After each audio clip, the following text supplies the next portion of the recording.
We are live on Facebook and on Zoom. I have with me today Albert Chavez.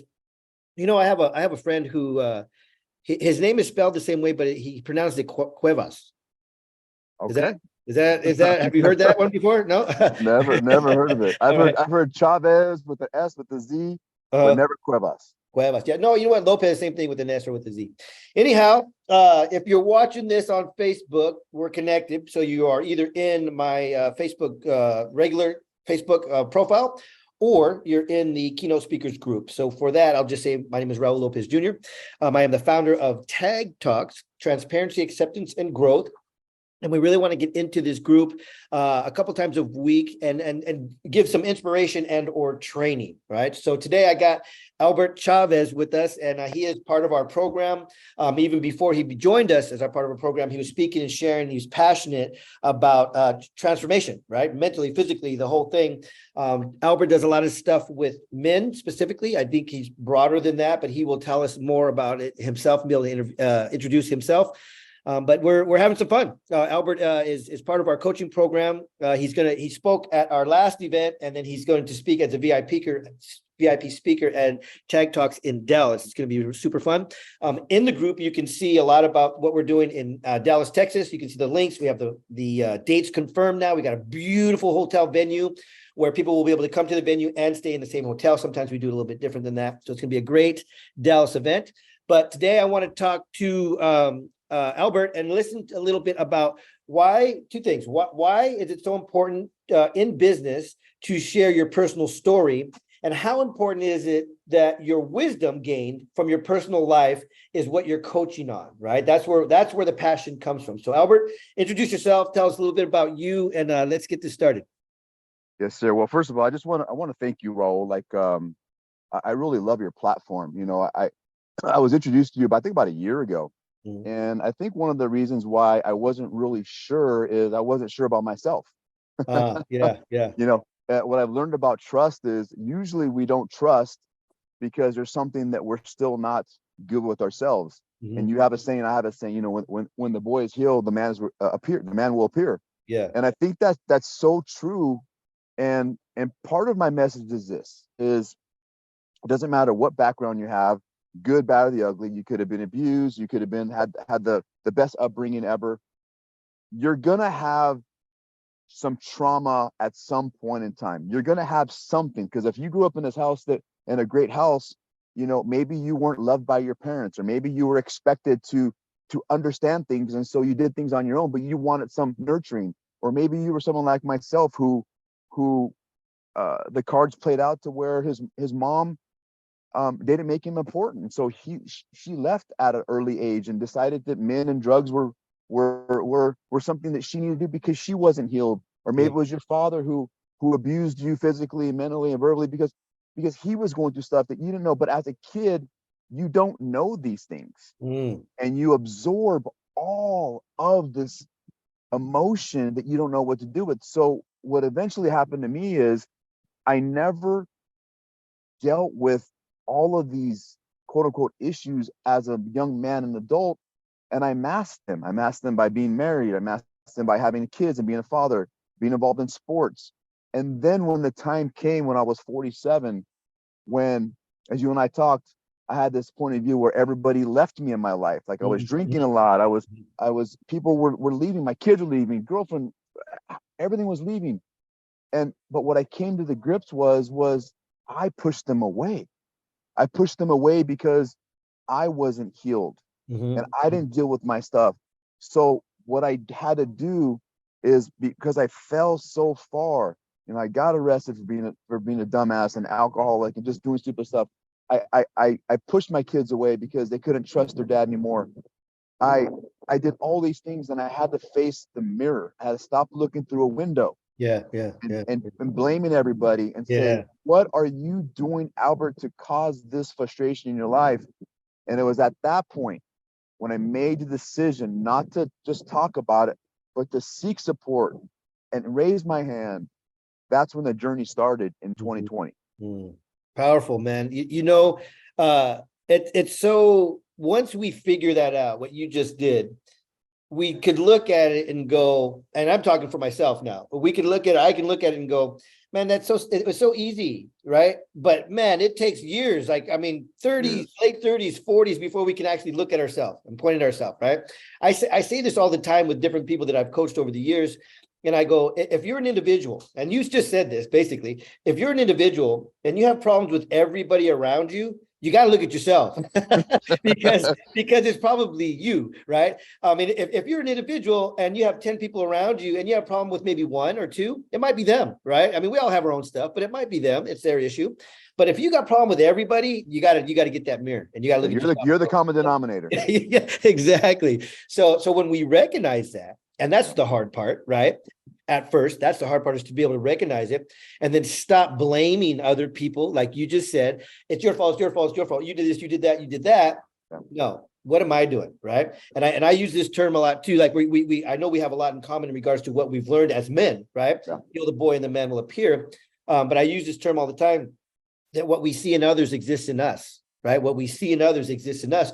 So when we understand that too, and we're self-aware, what you're talking about, we're able to kind of look and like, I know I do this all the time, is if I see something, someone, whatever it is, and they're irritating me or like pissing me off, the first thing I do is go, what about that person is me?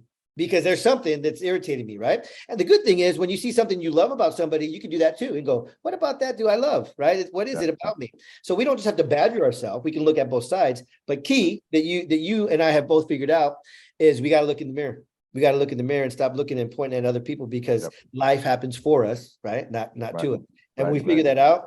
This is where I see you right now, and I love it. Is we figure it out, and then we go, I want other people to figure this out, right? I want other people to figure this out. So now you started a program. I think you've actually been doing it for a few years now. But tell me about your program and what you're doing.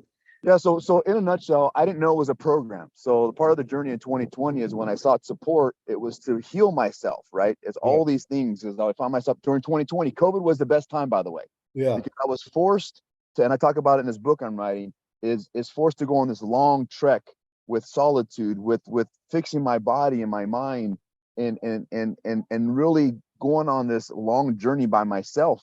Yeah. And then with that, I also happened to hire a personal trainer.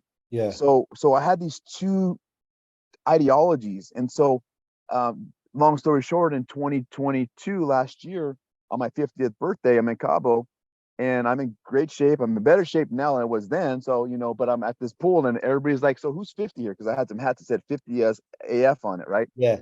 And they're like, that dude over there. And they pointed at me. They're like, he's 50? Yeah. And so that was, honestly, that's when the light bulb hit, because then I had guys that were 35. They're like, dude, and they had dad bods. And I was like, they're like, you're 50? Like, I want to be like that. And then wives are coming up to me and say, my husband's, got a man crush on you. So when I came back from Cabo, I literally started the program that it's morphed into something else, to where if I have a program, I was 50 years old, I'm in the best shape of my life, I've healed my wounds, I've healed myself with my mom. Why don't I bring this to the public? Yeah. And that's when it started shifting. And I basically took the blueprint that I did to heal.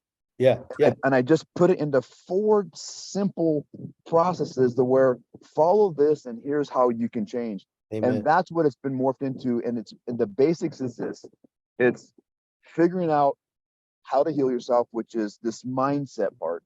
It's then looking inside your soul, like, what can I do? What can I do now? What's a self-discipline I can put in place? Yeah. And then getting your fit body. Man, I'm just telling you, I don't care how old you are. Yeah. How you look is how you feel. If you can get this fit body, it teaches you about self-discipline, delayed gratification, work ethic, what you can and what you can't do. And then the last thing is, when the program started developing, I'm like, how could I be a better father? Mm-hmm. So this fatherhood piece, and many people get this, they misconstrue this. You may not be a dad, but you still have to father yourself. A lot of young men in their 30s don't realize that father they're seeking, they didn't have. Maybe they had an abusive or a beta dad. Yeah. That little boy inside of them still running the show. And we have to learn how to father ourselves with these masculine traits that I'm bringing in this program. So the program is our one-on-one program. It's called Legacy Built, and it goes into some trauma stuff that we work through. I have a group program that is not as detailed, but still gives you the results. And then I have a free Facebook group. It's called Uncommon Man Movement. And the whole idea is to help men understand that they have to be able to lead, to protect, to be the person, the pillar of their family, in order for them to just have this legacy. But it starts Mm. by building yourself. You have to build yourself first, and then everybody else will follow. Yeah, yeah. Leading by example. You know what? You made me think of something. It's a powerful thing. A father is a powerful thing. A father, present or unpresent, is a powerful thing, right? Yes. Because there's a huge impact when the father's not there. You Yes. know my story. My father wasn't there either. And what happens is, and we don't know this because there is a psychological part of it, right? The psychological conditioning and understanding. But like basically, my father disappeared out of my life when I was 7. Yeah. So I noticed in my family with my kids, when they turned 7, I felt like they were adults, right? When I was Interesting 7, correlation. when I was 7, I was on my own. Boom. I mean, Yeah. literally, I was broken because of what happened. And I secluded myself. I wasn't a kid anymore. My childhood fun and went away. Yeah. And it was just like I was on my own, basically, mentally, right? And then for a lot of, at a very young age, I was out on the streets. So I had to pay attention. Like when my kids became 7, I mean, I would play and love, and we do all this fun stuff and and they turned 7, and I felt like, okay, I'm done. Wow. Right. It's sad because my oldest son got the brunt of that because I was still young where I didn't get it. I mean, I had him when I was 13. He was big when I was 13. So I didn't understand what was going on, but I did that to him. Right. And we have regrets and we apologize and the whole thing, but we learned from it. Right. And then we were passionate like we are to teach other people. Right. So we're talking to dads right now, man. Whatever happened to you in your life, you just said it. You got to father yourself. You got to father yourself. That's a powerful statement. I've never thought of that. You got to father yourself, and you got to understand. You got to learn, and you got to get a coach like Albert here. You got to find somebody like Albert who can coach you and help you understand the things we're talking about. Because if you don't, you're going to do what maybe things like I just said. That's one example. At the age of 7, with all of my kids, I felt like, okay, we're done. Even though I'm still in the house, even though I'm still raising them, I felt like we were done. And it's a horrible thing because all of a sudden I remember my youngest son looking at me and going, Dad, you want to play? And I was felt like, no. Wow. Right. And then I had to think about it and go, wait a minute, why? He's 7 years old. I'm here in the house. He wants to play. Let's freaking play. Let's wrestle. Let's do all these things. So that's one thing. And you could probably think of 10 things. I could think of 10 more things. So the power of a fitness mindset, the getting physically, mentally, and all these understanding things as a man, and how important it is to be around your kids. It's a big deal, right? You know what we'll do, Albert, is after like we're done with the call, get your link and put it in the comments of this live. Okay, you can do it in the group and in the on my regular Facebook. And then that way, anybody who sees this or is interested, they can follow up with you and see what's going on. Because if you're a dad right now, you're a single dad or you're in the household, the 2 examples we just gave, they're both powerful, right? Because you could be in the household and still not be doing the right thing. So and on top of that, like I have a friend of mine who's in his 30s, and he had a scenario where I won't get into the story of it, but he made a decision that he couldn't fly in this airplane because he was fearful of stuff. And he said, you know, if you were with me, Albert, someone masculine, I probably would have went because I would have trusted. I go, how come you didn't father yourself? Mm-hmm. You know what he said to me? He's like, I thought I did. I go, if you really fathered yourself, you would have went. But maybe there's something about the father you're playing with yourself you still don't trust. Yeah. That right there, bro, Yeah. completely opened them up because he's like, you're right. My 38-year-old kid inside of me is still running the show because I haven't trusted the father, the masculine father, to take care of me. So that's what we're talking about. Something as simple as, it doesn't matter how old you are. Yeah. I have a father who's 72, who's still stuck at 9 years old because of the wounding he has. And we don't have a relationship because he's in that mindset that he's a victim and he never wants to be a victor because the pain is so excruciating for him that he will never address that. And there's some men who get stuck in this time capsule because they've never learned how to father themselves. Yeah. They've just been a father to someone else in a toxic way, as opposed to learning how to be a healthy, loving father, nurturing. Because fathers are a true healthy father is not demanding, is not abusive. A true father will talk to you in a way that's nurturing, respectful, and loving, and help you make your decision about yourself. Yeah. Amen. I love it. You know, it's a big deal. I know with my son, I talk to him about things like you're talking about, and it's in the beginning, it's uncomfortable. It's like no one ever Really? talked to me about this. No one ever talked to me about emotions and psychological and all these things that I've learned over the years. I start to talk to him about it, and sometimes he's just like looking at me all crazy, and I'm just like, I don't care. I'm going to give this to Yeah. you, because whether Yeah. you use it right now or not, I'm giving to you. I mean, otherwise I can be giving you a bunch of crap, right? Regular, I don't know, call it third dimension worldly stuff. Yeah. But why not give the stuff to at least to open your mind? Like I send my son stuff, and I don't know if he watches it or not, but I'll send him YouTube videos of like Dr. Joe Dispenza. I'll send him stuff that talk about like neuroscience and psychology and shifting energies and emotions and all this type of stuff. And it's planting those seeds at a very young age, because you know this and I know this as the Heal the Boy thing. If I understood, and it's a big thing for me, if I understood my emotions and that they were an energy when I was a kid, my life would have been completely different. Right. And then, like you said, it's not about being a victim, it's about being the victor. Then I look at it and I go, okay, all of that I didn't understand was for a reason, right? To learn what I know now, and to go teach kids, to go write our books, to get on stages, to go teach and train and all of these things, right? I always say it. Our wisdom is not common knowledge, right? What you have right now, you said this, and it's powerful. I'd love to hear this. You said, all I did was took what I learned for me, and I'm passing it to other people. That's the key, right? That's the key, because there are people, men and women, but there are men that you're working with that are going through right now what you went through, and you have the tools to help them come through it. And to me, I say this all the time too, that's in my opinion, the only reason anybody should be a coach. You didn't read a book, right? I mean, you did. We all read books and study, but it wasn't about, I'm going to go take this course and I'm going to be a life coach and I'm going to say whatever this book says. It's about, no, I went through this pain. I've been through this fire, and I figured it out. So now I'm going to go show people because I need to. It's a God-given thing, right?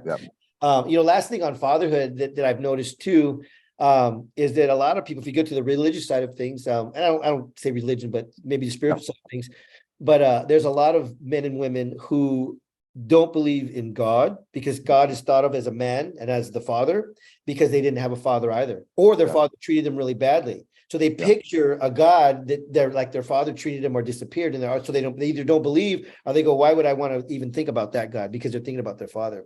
So the impact of a man in a child's life is huge, right? And you said this already too, and I think it's powerful. The way to be able to help other people and impact other people, first we got to start with us. First, we got to start with this. I did the same thing that you did when you said, like, when you first started studying, you were studying for yourself.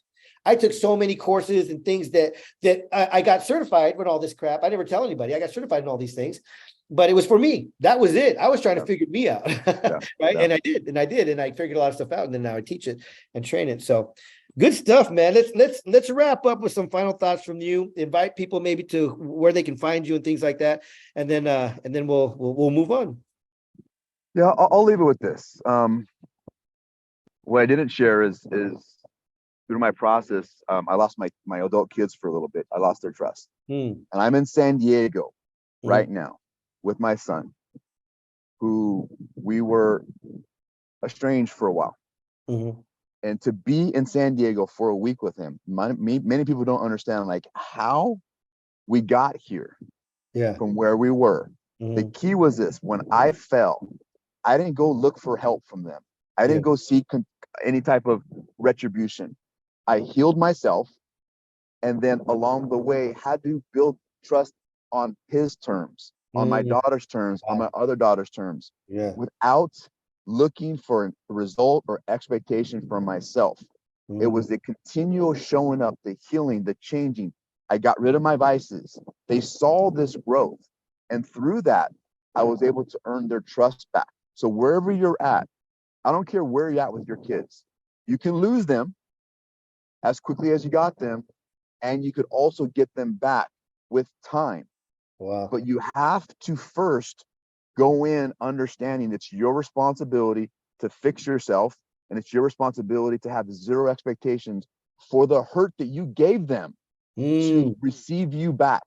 You may never get them back, but it's on their terms. If you know that, if you do the work not having expectation, but doing it for yourself, you may get them as a reward, or you may never get them. But the journey is the dream. The journey is the destination. It really is. So where you can find me, as a couple of places, and I'll put it in the links, but I have a website called chavezfit.com. I'm also on Instagram at Albert Chavez Fit, and I'll put a link in here too. I have a Facebook group that's free. It's called the Uncommon Man Movement. I'll put it in here as well. But yeah, I just, my goal really, man, Raul, is as I'm spending time with my son is, and I said this last night, what if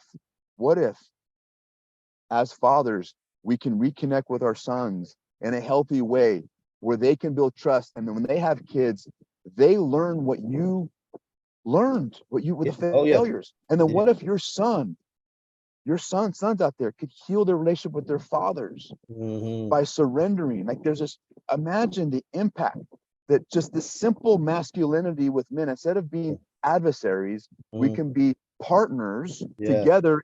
I mean, there's so many things that I want to do with this, but it starts with everybody has to take an inventory and a full accountability for where they're at, and stop projecting and start proclaiming who they want to be, and then put the work in. Wow. Dude, that's so powerful. That's so strong. When I hear, like when I'm listening to you, when you said without expectation, that's so huge, because a lot of times we'll do something. I mean, anything is as simple as, maybe we're out of shape, right? And then we go to the gym twice and go, hey, what's going on? I'm not, I worked out twice, right? Like, you have to just continually do the work, right? So what you're saying, without expectation, what I hear too is like without ego. And that's hard for men, right? The masculinity type side of ego, because too often people in general will do something for somebody expecting something back. Right. Absolutely. So if we're like, okay, well, yeah, I mean, I screwed up with my kids, I'm going to go do these 3 things for them, and then they should like me or love me again. Right. And then they don't, and we get all pissed off. And then they, what they do? They go, see, I told you. Right. See, I told you, I knew you were going to do that. That's why I didn't come. So without expectation is so powerful. Without ego, without expectation, just love. And if or when they come, then enjoy it. Right. That's it. Dude, that's good, man. I love it. All right, Albert. Well, thank you so much, man. I look forward to seeing you. I'm going to see you actually Saturday in Bel Air at the Tim Story event. It's going to be cool. We're there. It's like a 9,000 square foot mansion, from what I understand. There's supposed to be a nice group there. There's about 5 people on the panel. I'll be one of them. It'll be fun. There'll be a lot of good people to meet there too. That's what I love about these, is really meeting people more than anything, right? Just community. You'll meet my son too. Yeah, cool. Right on. 6'5", you said, huh? The other thing is, if somebody watches this all the way through, that's why I try to keep it down to at least 30 minutes or less. Yeah. You watch this all the way through and you're interested in Tim's story at this event. It's called Tim Story Live. He's there, obviously, and there's a bunch of people on panel, a bunch of great people that he invites. It's invite only. Let me know and I can invite you. You can even let Albert know if he knows you like you and trust you, he can pass you the link, and 100%. you can be our guest at the event. So, all right, Albert, thanks so much, man. Drop your links in. Thanks for having me. I'll see you soon. All right, my Yes, friend. sir. All right, man. Bye-bye.